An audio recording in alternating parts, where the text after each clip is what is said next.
Here in Michigan, there are a lot of those voters, many of whom voted for Barack Obama and then voted for Donald Trump.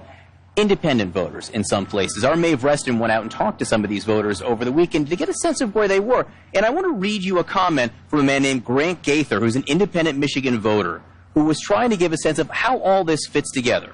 And this man said, "I'll take progress over a few," he says, crappy things, although he didn't use the word crappy, that are said here and there. The guy says stupid things. He's talking about the president. But as long as things are going good, I could give 2 S's until he says a literal N-word or something like that. Then, yeah, I might be pissed. But that is beyond irrelevant to me. So he's saying it's the economy, it's the issues, it's not the racist statements. Well, yeah, I think it's in my mind, it's difficult to be able to separate that. Certainly people want to have growth, you want to have economic growth, you want to have a stronger country. But I would argue we are a whole lot stronger when we are a true community, when we come together. And it's very clear that some of the best days in this country is when this country has been united with common purpose and a common vision. And to have a president of the United States seeking to divide folks, well, in the long run, only makes us weaker. And we're facing very stiff international competition. We've got challenging times ahead of us with changing technology. We need to be united. We need to be thinking about this in a comprehensive way.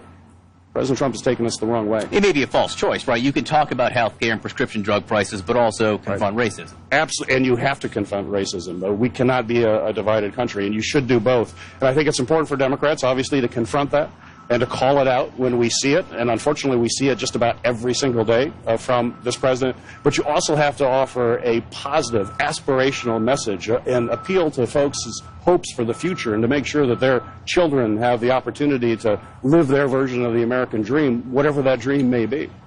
You served with Dan Coats when he was in the Senate. He is now the Director of National Intelligence, and he's stepping down. The president is nominating John Ratcliffe, a congressman from Texas, to replace him. The congressman has been very critical of the Mueller investigation. His qualifications, some people are questioning. He was mayor of a town of some 8,000 before he was in Congress, also worked as a U.S. attorney. Do you see yourself confirming the nomination of John Ratcliffe?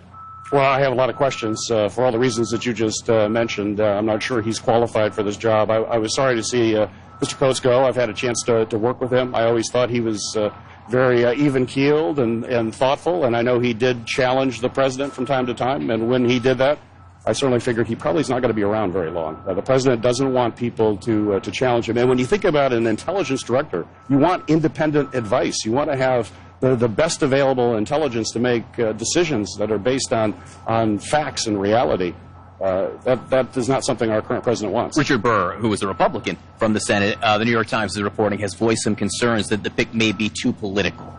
Do you see him having problems getting through the Senate? Well, I think with my side, the question will be, will Republicans step up and look at the country as what's best for the country, not what's best for this president? We've got to move beyond that kind of partisan politics, but we are already in such a hyper-partisan environment. Some of our folks that are giving independent advice need to move away from that partisanship in order for us to do the best job for the country. Just very quickly, last question here, as again we're sitting in Detroit, right in front of where the debate will be. Are the Democrats on the right track? You're trying to win in this swing state. You've got an election coming up. Do you think that the national Democratic figures are on the right track?